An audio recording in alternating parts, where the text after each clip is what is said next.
How do you guys make 300, 400, 500 wheel horsepower on an FA20 WRX? It might seem impossible, but it's totally doable. Today I have Shawn, my tuner, as well as CJ from Powered by RPM. This guy's been working on Subarus for the last 20 years, and if anyone has more qualified to answer that question, it is the tuner and the builder. How do you guys build an FA20 to support 300 wheel horsepower? Well, I don't know about building it, but I don't think you really have to build it, right, for 300? I mean, For 300, you can pull it off on the stock engine for sure. yeah, I mean, it's strong enough. I think the only thing that you're going to have to look at for 300 wheel horsepower is can you do it on your available fuel? So stock turbo will handle 300. Stock engine will handle 300. Intercooler's a little small, but it can be done. It's just 91 octane, you're having to kind of push it hard on that. So if you're running catted, I don't recommend it on 91. I think you can do it on 93 with just basic bolt-ons. If you're on 91, you probably got to go catless to make it work to get the back pressure down so you're not having knock issues. But if you go flex fuel, then it's easy. I mean, literally flex fuel and exhaust and intake, and you're fine. Well over 300, right? I don't know. What do you think? Yeah, you crank the boost up on E85, stock turbo, 300 all day. Make sure you have an intercooler large enough to support the heat factor of the extra power and no back pressure being catless, and it's a piece of cake. Yeah, So- I think 300 is not too bad. Yeah, so one thing I personally hated on my FA20 that we noticed here on the dyno when I was a customer, the stock top mount intercooler on that car is awful. It heat soaks incredibly fast. Like, yeah, CJ is like, no, don't even bother. So ideally, I think at that range too, stick with a top mount intercooler, a good quality top mount intercooler. Yeah. Yeah. I think that's important to point out too, is we can get you 300 to the dyno, but is it going to make that consistently in the road without the supporting mods? No, it's kind of a one and done. You can make it for a single pass, but after that, you've got so much heat. And I mean, is the male slot on the VA is kind of small too? I mean, for the intercooler. Oh, the actual size of the core. Yeah. Yeah, Well, so and just it's- the intake on the hood too. It's not very big, right? No. No, not really. You don't get a lot of airflow in there. Well, so And this- the intercooler is about this big. Right, that's a VA for an STI, right? Yeah. And the FA isn't nearly Same. that big, right? It's the same one? Same one. Same one? Yeah, same hood, same All right. car. But the intercooler underneath it and the ducting to it is half the size. Yeah, it's tiny. Tiny. And it's way down there too. The path is a lot longer because Right. you don't have the turbo sitting up top anymore, right? So the intercooler is even further down. Just not ideal. Yeah. So how would you, somebody that, let's say now that wants to make 300, they want to go the next step, 350, let's say. At 350 horsepower, in my opinion, you should be looking at the bigger turbo. Replace the stock one. Already at 350. I would, because you're going to want room to grow. And if you're looking at 300, chances are you're already looking at a short block. Because otherwise you're on borrowed time. 350 stock motor on an FA20, in my opinion, it's not going to last for very long. So you're probably in a build, and you're probably looking at turbos and headers, and then you're going to do it no problem on the E85. It's going to do it and give you room to grow. That's just crazy to think about because I'm like, perfect reason for me to get out of Subaru. well, I'll differ a little bit Okay. from CJ. And I remember I'm not the builder, so I'm not the one seeing the carnage inside the motor when things happen. But I've done more than a few stock block, stock head FA20s at over 350, always on ethanol, whether it's E50 or you run like a Nostrum setup and you get to E85. And they seem to handle it okay as long as you're on ethanol. Like, I wouldn't try that on 91, even with a moderate turbo upgrade. It'd take a pretty big turbo upgrade for me to feel like I had the charge temp control to get it done on 91. It's just, I mean, again, the guys doing on 93 might have it a lot easier. I can't say. But the FA20s just don't like 91 octane, even at stock boost levels. And you've seen this on your the Forester, right? Yeah. They knock all the time on stock. You can pull 5 degrees out of the stock calibration and it's still getting knocked. And it's not false knock either. It's audible knock, even pulling timing out of it. It's probably all temperature related. So we just can't handle the crap fuel we have out here with that motor. But as soon as you start to run ethanol, especially if you have an intercooler, you can get it done on at least E50 on a stock turbo with an intercooler and a stock block. But you are starting to push that stock turbo, right? Because I think that stock turbo is probably done in the 375 to 400 range, and you're pushing it pretty hard at that point. It's a small turbo, so it's spinning really fast. And I think, again, I'll come back to this over and over because it's really important to remember. A single pass dyno number does not represent what you're seeing on the street, and it's not necessarily where you want to be. You can push it really hard on the street and get that, or really hard on the dyno and get that number. but it doesn't mean you want to be there all the time. I mean, if you're overspinning that turbo way past its design limit, at what point, if you're doing that on the street, especially in high gears, does that turbo just say, I'm done at this point? That's my point. On stock turbo 350-ish power, you're pushing that turbo hard. And if you're out there on the track, you're a track guy, and you're doing laps, this thing's getting hot. And when that turbo grenades, it's because you're pushing it too hard. If you had a turbo that was a little larger, that can make power with a little more ease, you're going to have more laps because your temperatures are going to be more under control. So from both of you, I want to hear different answers, or perhaps the same answer. What turbo upgrade would you recommend for an FA20? So me personally, on my FA20, I remember I ended up doing an FP Blue. That's basically been your only upgraded option for a long time. There's another popular turbo option out there, Boost Lab. I don't know if you've ever heard of them. Yeah, I think the other option, I know a lot of you FA owners out there probably know this, is SoCal porting. SoCal porting can take that stock turbo, yes, and they can rework it, and it'll make good power for sure. Absolutely, makes it better. They have the SoCal V3, stuff like that. Yeah. So now as we keep climbing up the power range, let's say 400 to 450, what supporting mods would you need? I know when we did my car, I don't even think we ever touched 400 truly. But I remember spending money on a upgraded intake manifold from Process West, TGV deletes, I believe, EGR deletes, stuff like that. Yeah, that stuff is expected. We've done it without the larger manifold, using the stock manifold with the FP Blue, but you're going to need to replace the DIT fuel pump for sure.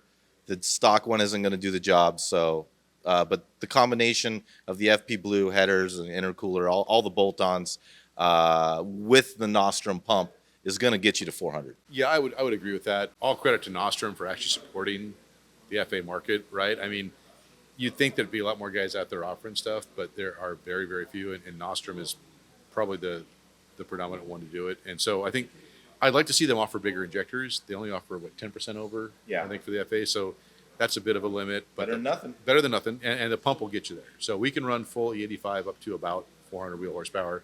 I haven't tried any higher than that on DI only. I mean, maybe you could dial back the ethanol content, lead a little bit higher. I don't have any problem pushing the block up there. And if you get the right turbo and intercooler, with the 85, it's not an issue. But I think as you're getting up in that 450 range, now you're having to think about adding port injection, methanol injection, and there are ways of doing that, and I've heard about some people doing some stuff, maybe even open source related with that now, where you can add some stuff. I guess my issue there is if someone comes to me and says they want to make 450, 500 wheel horsepower on an FA20, and I'm saying this for a WRX FA20, not a BRZ. Right. I start to have to ask them, what's your goal? Is your goal just to have a 500 horsepower all-wheel drive Subaru, right?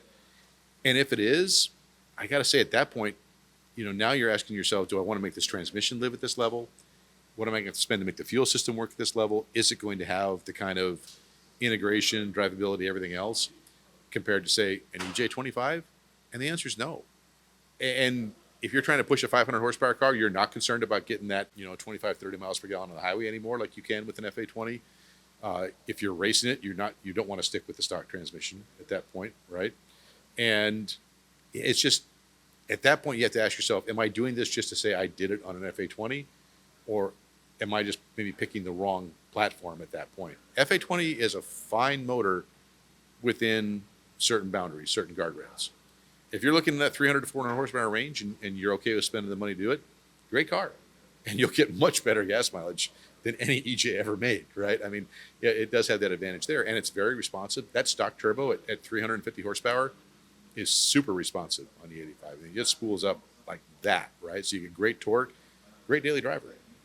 But every time you add horsepower above that, though, you got to start asking yourself, is this the right decision, right? Right. Above 400 is difficult. You just don't have the reliability factor that you're looking for out of the fuel system. Even with the upgraded DIT and the upgraded pumps, you really need to be looking at the other manifold so you can add port injection to the mix. With port injection getting the 500s there, but you're just throwing so much at this, and now, like Shawn said, you really don't have the transmission force, and now you're looking at other transmissions, and if that's where your goal is, maybe you should have chose a different platform. Right, 100%. I mean, I've done it myself, thinking, oh yeah, let's make 450, 500 and call it a day on a FA20. But it's just infinitely more expensive. I mean, to be honest with you guys, you might as well just be throwing money into a burning pit. I'm just saying, because especially once you start adding port injection, I know there's probably more than one way to do it, but a lot of guys go the AIC controller route, and they end up doing a standalone, obviously, to control said controller. So, standalones aren't cheap. All this stuff is not cheap, so it gets very expensive very fast. And at that point, you could say, okay, well, and we did a video on this on the channel, I think about a week or so ago, talking about reliability of power. And it really comes down to torque, managing torque and how it comes in, and ultimately not, the wheel horsepower goal. So with that being said, though, I think at that point, if you're looking at a Subaru specifically to do 500 wheel horsepower on the street, track, whatever it is, I think you're better off, honestly, just going with an EJ 257 STI. Yeah. The STI, because the platform's better. The transmission's going to take what you throw at it till about 700 wheel horsepower. Yeah, the stock EJ 257 motor's not going to get you there, but as we all know, there's a lot of supporting mods to make these things stronger. There's been a lot of homework out there done from all these companies, and now their recipes are there to throw the power down and have a reliable high horsepower car. So let me ask you a question I want both of you to answer. Do you think that comes down to the fact that the EJ 257 or the variants of them, single AVCS, dual AVCS, whatever the case is it because of the fact that that motor's been out now for 20 years? People have recipes for them, like you said. The motor's had 20 years of R&D time, and people have found solutions to shortcomings like the OEM baffle on this car, for example, the PCV system not being as optimal as it can, IAG releasing the AOS, stuff like that. Because the FA20 in practicality, which we'll talk about in the next video, so you guys make sure to subscribe, there's a lot of differences in the actual short block themselves. And you would think, the FA20 is a much better motor on paper, but in practicality, it doesn't play out that way. Yeah, I always like to reference my friend Mike from Moto IQ, right? He did a great video on that, showing you intricately inside those motors why the FA20 should be better, right? And I'm not going to argue with Mike about that stuff because he knows his shit. But at the same time, it just doesn't work that way in application, whatever the problem might be, right? And I'll go even one further. If you ask me to make 500 on a FA motor, I would rather take an FA20 from BRZ and try and do that, right? Because I already have port injection control on the factory ECU. I actually have a lot more RPM capability with the camshaft and valve train in there. And they rev out to like 75, right? Or 8,000 even, right, if we want to on stock stuff. I don't know if I'd rev a boosted one that high on stock stuff, but right. But yeah, 7,800 RPM is not a problem. And to get to 500 wheel horsepower on an FA20 and a BRZ at say 7,700 RPM, you only need about 350 pound-feet of torque. So we're not stressing stuff nearly as much, right? We need 400 plus pound-feet of torque to get there on an FA20 in a WRX. So less stress on everything, easier to do. I mean, yeah, you don't have all-wheel drive, which is a big deal, but it's a lot easier to get there. So it's not necessarily even an FA20 issue. Maybe it's the fueling. It's the fueling issue, and the overall platform just isn't set up to make that power without having to invest an exorbitant amount of money. Yeah. And if you want to throw money at it, great, but at some point you're throwing too much money at the car you chose, right? It's time to move Law on. of diminishing returns. Yeah. Yeah, I absolutely. don't know why Subaru didn't give us port injection on the WRX. The difference between the BRZ and the WRX engine, that alone is the game changer that makes the BRZ a lot easier to make the power with. The platform is there fuel-wise. Yeah, you reach a certain horsepower, and it's only a feed system, so you add things like the return, and you open up another whole new world of power, but the WRX has none of that. It has no tuning ability for it. It has no ability to give the car that. You have to mod it all, add it all, money, standalone ECU, and it's just like, and then you get there and it's like, hey, I made the power, woohoo, I made 500, and then now you're looking at transmissions to be able to go drive it. And your friend with the EJ says, see ya. EJ all day. EJ all day. Look at that. Look at it right there. Yeah, STI. So the last thing I personally want to say, that as I've been, spending more time here, and I've learned a lot more things regardless, of the platform. One thing that has stuck with me that Shawn has instilled in me, let's say, something that stuck with me is the less you have to do to reach your desired power goal, the better off you are.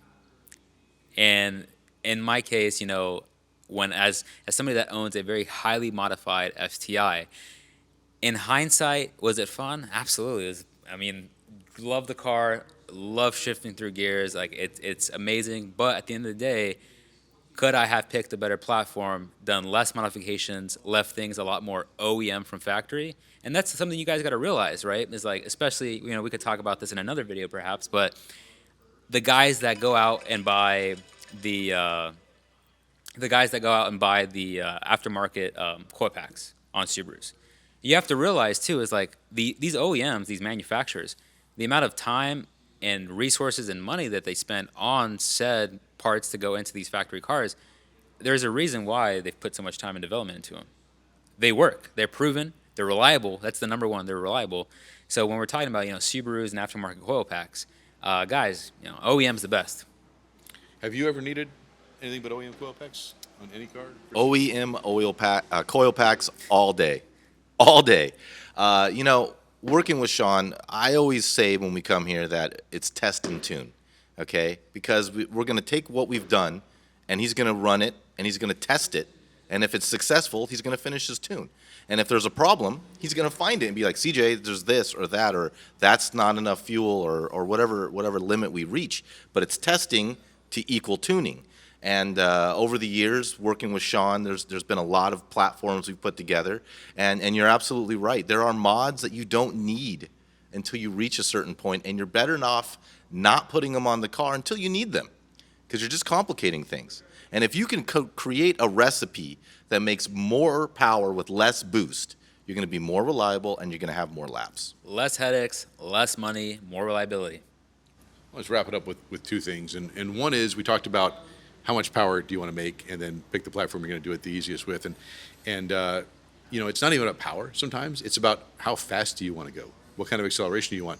If you're not locked to a particular brand, if you're not a Subaru guy, if you're not a Chevy guy or a Ford guy, whatever, ask yourself how fast you want to go. If you're drag racing, no, I want to go 10s. Do I want to go 11s? What do I want to run? Because there might be other platforms out there that go really fast for very little input, right? You might not have to do too much. So if it's about having fun, you don't care what you're driving, find the best platform. Now, if you are brand specific, and let's face it, most of us are loyal or favor certain brands, then find the best platform to go that fast with that brand, right?